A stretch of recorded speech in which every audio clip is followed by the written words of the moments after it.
G'day, Hello there. I'm Aussie Robbo, I'm English Jan. and welcome back to another episode where we are in Sydney. So today we're starting off at King's Cross with the Rusty Rabbit for a bit of breakfast. I'm quite excited about this place because I've heard it's rather popular. Then if you've seen our previous vlog where we head up to Sydney Harbour Bridge, you know we love a view.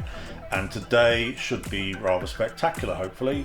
We're heading up to the Sydney Tower Eye observation deck, and then we take a pilgrimage beyond Chinatown to try Omni Rice, which is something we've seen on social media.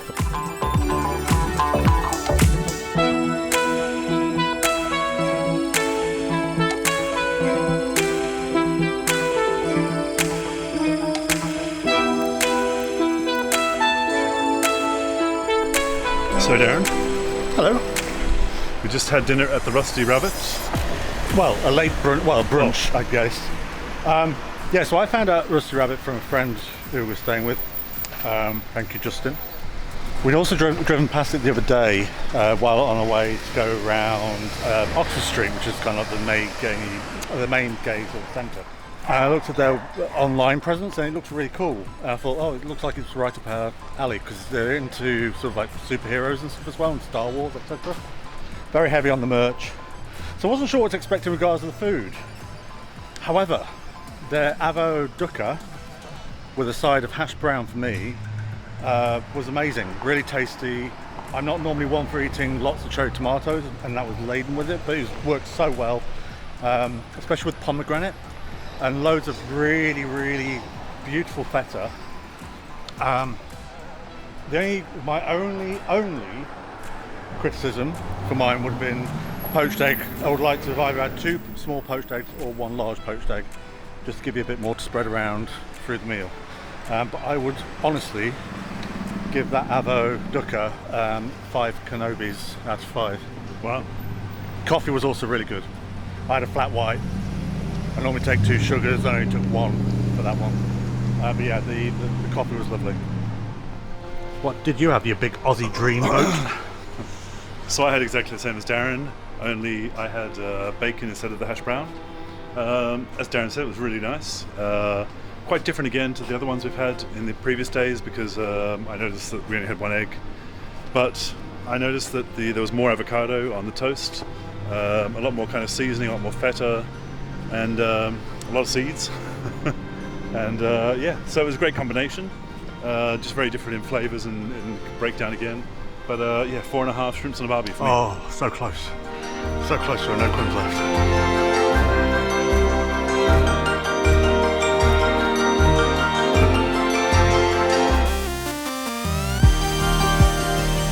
So after brunch at the Rusty Rabbit, we decided to make our way we're heading towards the CBD today, Central Business District, for the main thing, which is the tower.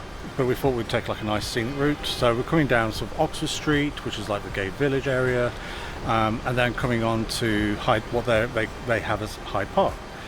We walked through here the other day, but it's so beautiful. And on the way here, you see the Australian Museum on your right-hand side. Now, this is a great place to go if you've got time handy, and also it's free. They have paid exhibitions, so today we inquired about the Egyptian pharaohs exhibition, but we didn't have enough time to squeeze it in, which was about, off peak, it was $42, I think it was, for adults.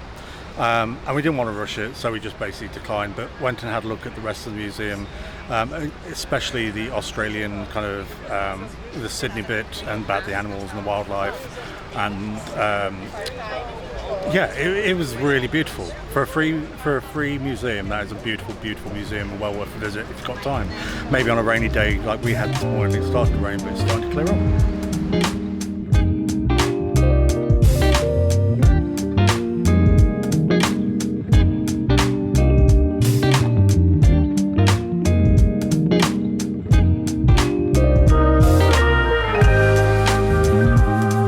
So after we've had a fleeting visit to the museum, we went back through Hyde Park.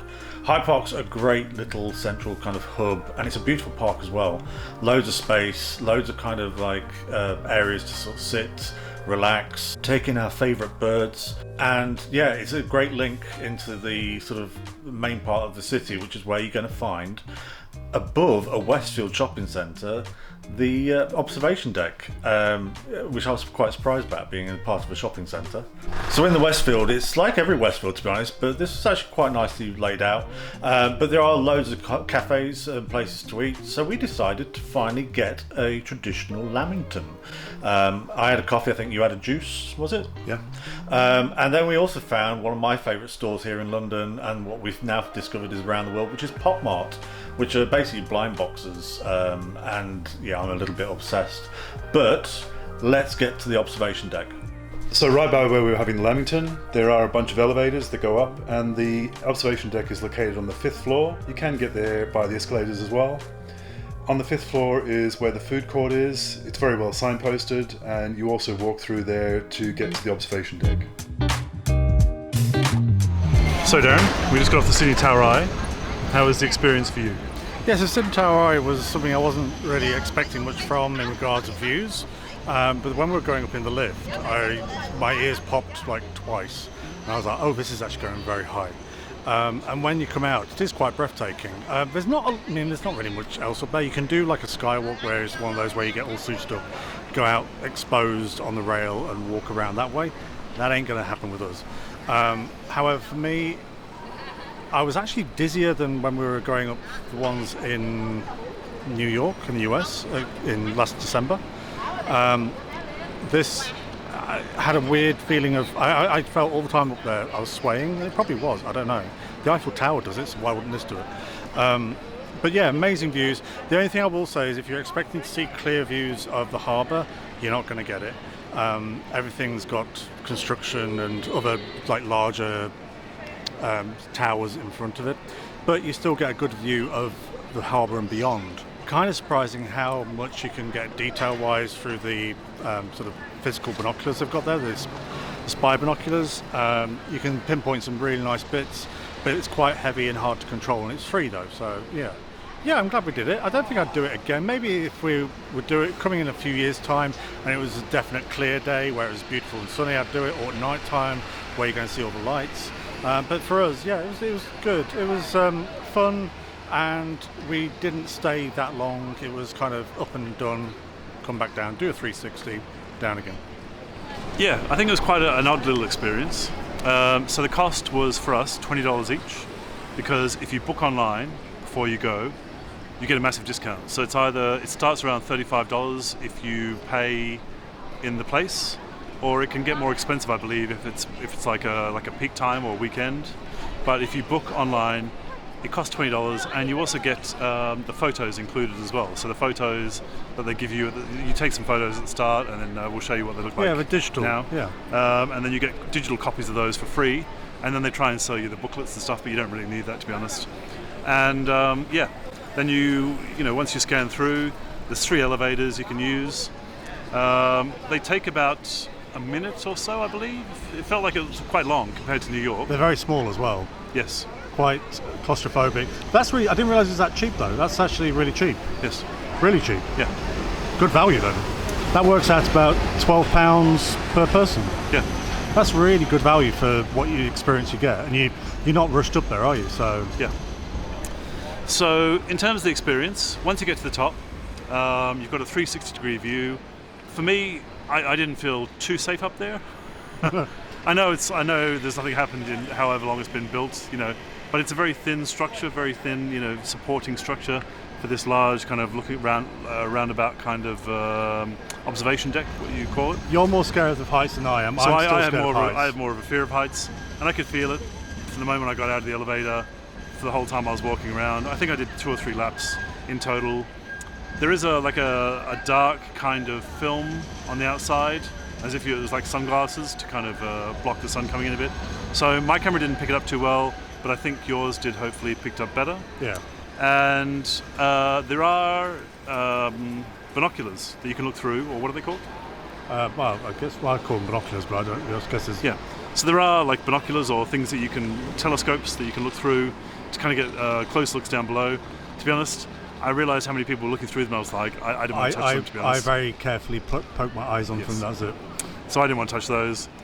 The one thing I will say about it is, compared to New York, where New York, all these kind of buildings end up about the same height, so you rarely end up much, much higher than everything else, whereas this one seems to tower above everything else around it. So it almost gives a detached feeling from the rest of the city that's around it. So New York, in a way, because we've only been there recently, those observation decks felt a lot better because you got a lot closer view of all the buildings surrounding, whereas this one didn't. And as Darren said, the Opera House, you can't see very well at all because there's loads of buildings in front of that. Same with the bridge, it's quite far away. So, you know, I mean, like Darren said, it is value for money because it is quite cheap, so it's definitely worth doing. We didn't do the restaurants or anything, we just did the observation deck. There are restaurants up there that you can book. Definitely book those ahead advance as well, don't pay at the bottom. Yeah. But you could see Hyde Park, where we've been that morning. You could see the museum, where we've been. Yeah. You could see Oxford Street and the Coke sign in King's Cross. Yeah. So it's definitely worth doing because it's not that expensive, especially if you book ahead. But yeah, I wasn't that thrilled by the views once I got up there. So where are we heading now?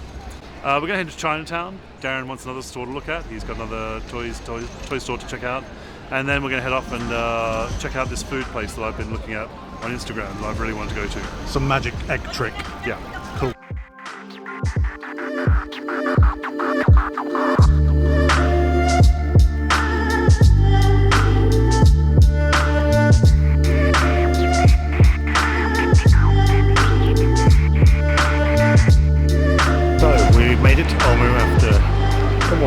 We got lost a little bit, found it eventually, and I'd say it worth the wait. It was a tram ride to Chinatown, and then once we got to Chinatown, it was a bit of a walk, about a 10 to 15 minute walk. We did get a bit lost as well, but we found some fascinating looking streets, saw some classic architecture for Sydney.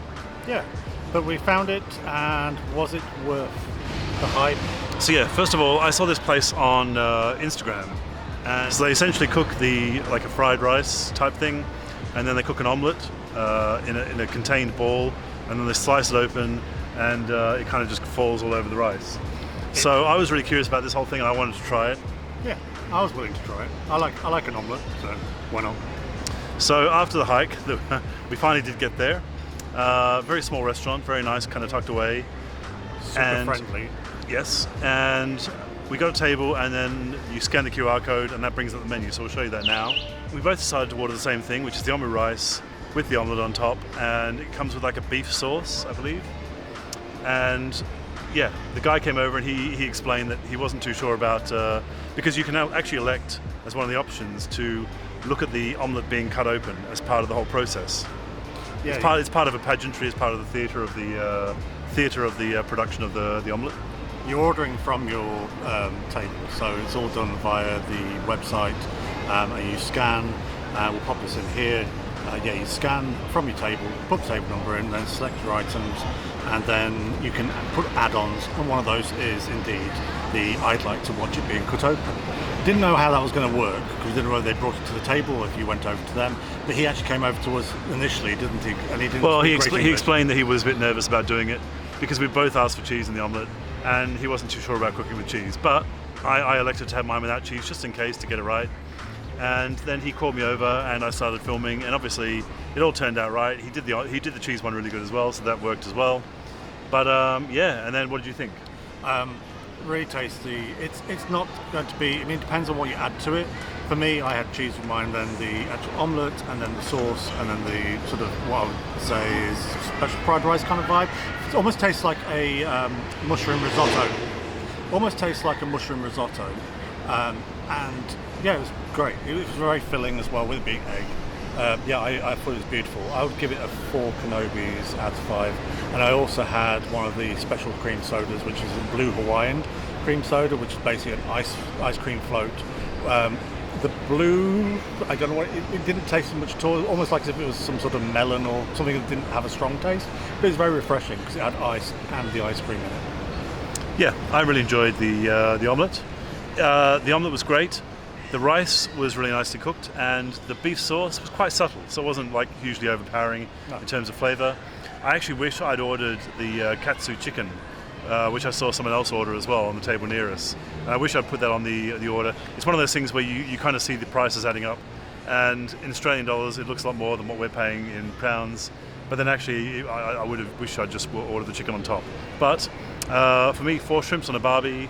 Definitely worth a try, and definitely something different if you're looking for something different to eat in Sydney. Yeah, we were talking to the chef. I mean, he's got limited English, but we'll pop his details down here below because he's really skilled. That was really cool. Yeah. And he was a real pleasure to sort of like deal with. And he was overjoyed. We swapped details, and he wanted the footage for himself as well, which was cool. Yeah. Yeah, so well worth a visit. But yeah, that's today done. So what we've done, we've literally been through Hyde Park, we've done the Museum of Australia. We have. We've done the... a nice breakfast this morning yeah, at very nice breakfast at Rusty Rabbit. Rusty Rabbit. And then, of course, we've done the sightseeing from the tower.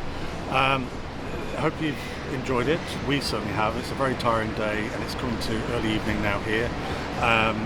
Let us know if you've tried omurice before, actually. Yeah, 'cause whether we'd you love to know enjoyed it. And actually, we'd like to try it in London when we go to London as well. Yeah, we've heard Find that it. you can get it elsewhere, but we've never found anywhere in London. So if you do know anywhere, put it down, or anything similar, put it in the comments down below. We really appreciate that. And we'll see you next time. Don't forget to like and subscribe. Thanks for watching. Bye. Bye.